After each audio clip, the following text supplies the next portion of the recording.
I hope you're all doing well. For those of you who don't know who I am, my name's Kip, and I was the intern at Heinz Feet Farm for the summer of 2020. During that time, I developed a program around therapeutic drumming where we did 8 different sessions that revolved around it. We did activities, some stuff about music theory. So today, to start off, I'm really just going to go through this PowerPoint with you to give you some background on drumming itself and also the positives of therapeutic drumming. So first up here, we have the instrument families. And if you're familiar with instruments, you can maybe see some of these up here that you know. We have percussion family, the brass instrument family, the wind instrument family, and the string family. Also not featured up here, but you could say the keyboard family would be one as well. But you can see some instruments that you may point out. You can see the guitar up there, electric guitar. Maybe you go to the wind instruments, you see a couple that you know, a flute, oboe, clarinet. You go to the brass instruments, you may see like French horn, trumpet.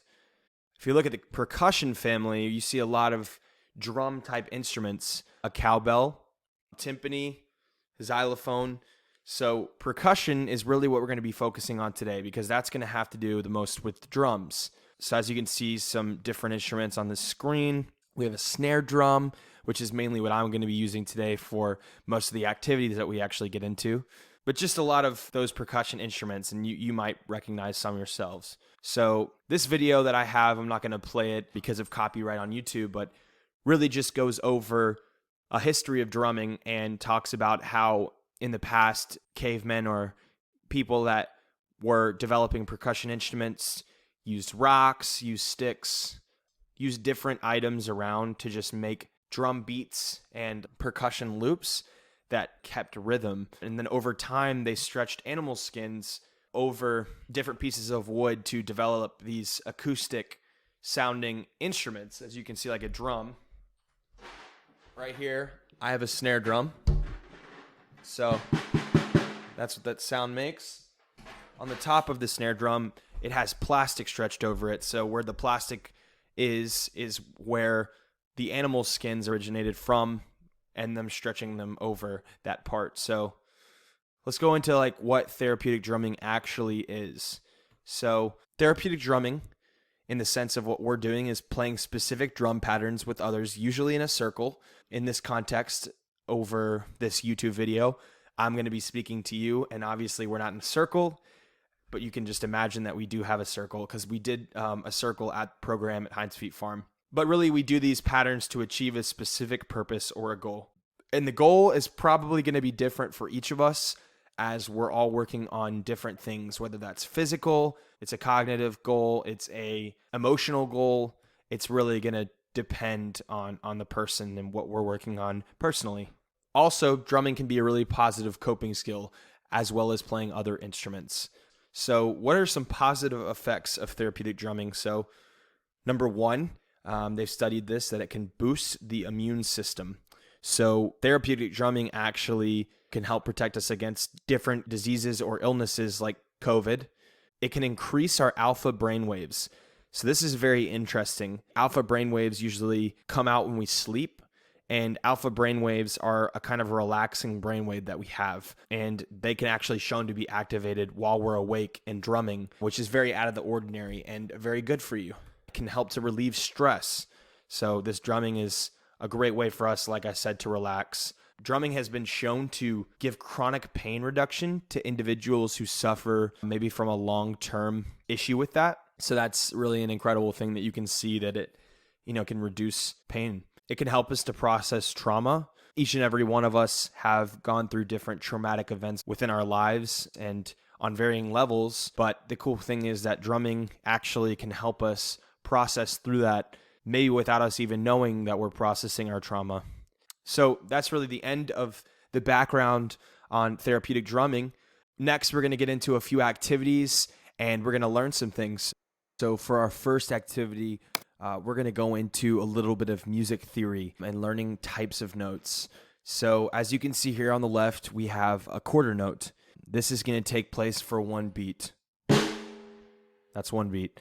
A half note is going to be taking place for 2 beats, meaning that we're going to hit and the note's going to hold for 2 beats. So if I'm counting 1, 2, 3, 4. 1, 2, 1, 2. That's a half note.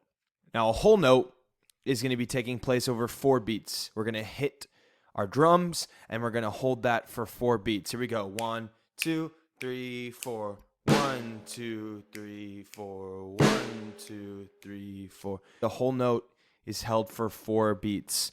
Now the rest is going to actually be 1 beat, but we're not going to play anything. So for example, if I'm going to play, I'm going to put my hand back. So if I play notes, 1, 2, 3, 4, quarter note, quarter note, quarter note, rest. The rest would be the note that I don't play. So let's get into a little bit of notation and to some phrases, and I'm going to play one time and then see if you guys can play along with me. First, right here, we have 8 quarter notes. So I'm going to count this out and play it. This is how it would sound. 1, 2, 3, 4. 1, 2, 3, 4, 5, 6, 7, 8. So as you can see, that's 8 notes consecutively. Now see if you can play it along with me this time. You can either tap on your desk, you can clap the beats, or if you have a drum in front of you, you can play the 8 beats. Here we go. 1, 2, 3, 4. 1, 2, 3, 4, 5, 6, 7, 8. Awesome. All right. Let's check out the next phrase. So here we have 2 half notes and some quarter notes.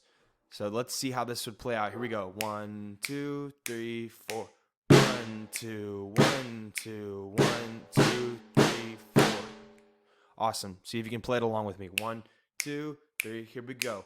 1, 2, 1, 2, 1, 2, 3, 4.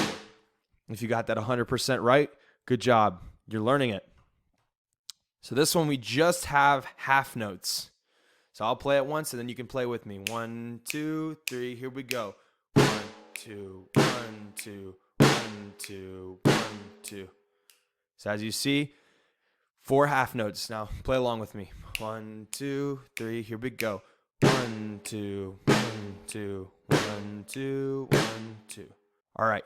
For this last phrase, we have 4 quarter notes and a whole note.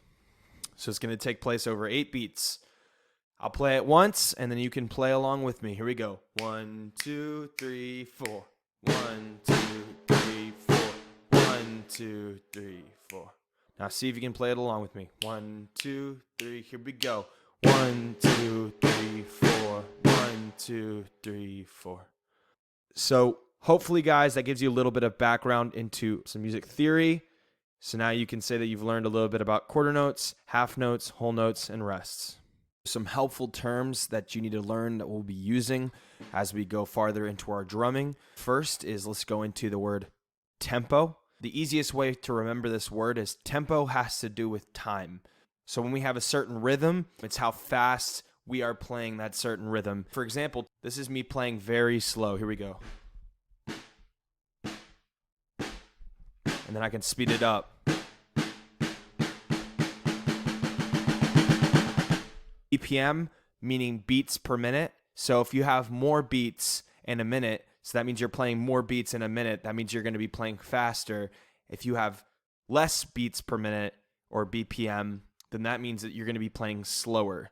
Next, term-wise, we have dynamics. Dynamics means loudness versus softness or volume. So for example, if I'm playing very soft,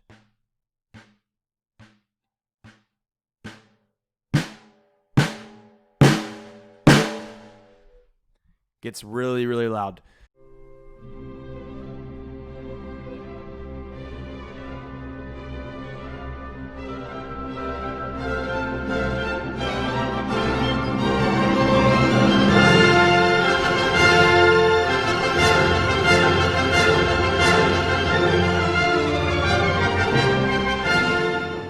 Next, we have this word. So it looks like timber, like a tree. But it actually turns out that the way it's pronounced is timbre. Say it with me, timbre. So timbre is the pitch or sound a drum makes. The snare drum has some different timbres, and I'll play you some right here. So we can have this type of timbre for the drum. Or I could even change the timbre to do this.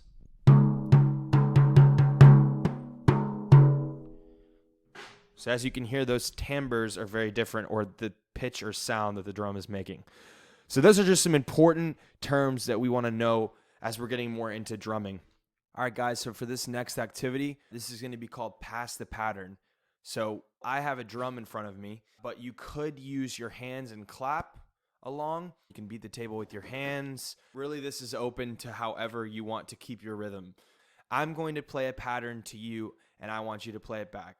So for example, I would play, then you would play da, da, da, da, da.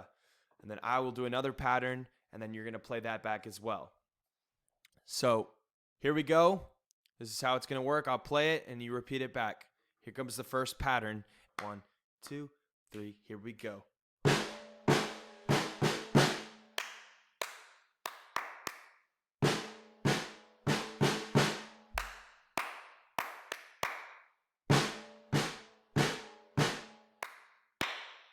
And me. And you. Okay. Awesome. Good job. If you kept all those patterns, good job. We're going to keep going, and we're going to get them more intense as we go. Maybe I'll add some eighth notes in there, which basically means I'll be playing double the speed of a quarter note, and it'll get a lot faster. So here we go. Let's do it again. 1, 2, 3. Here we go.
All right.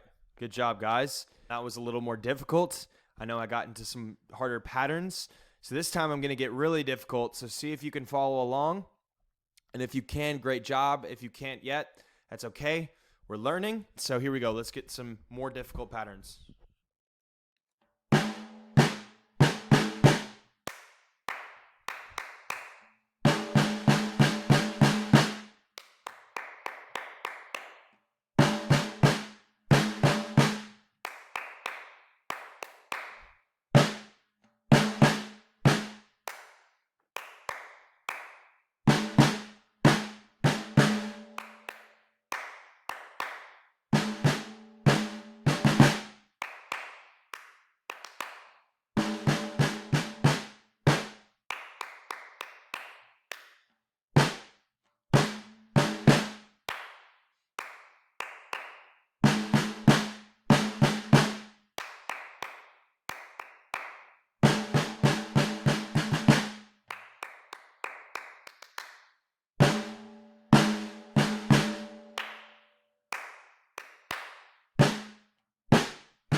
Awesome, guys. If you kept along with that, you're doing really well. I hope that this was very informative for you, that you were able to learn a few things about drumming.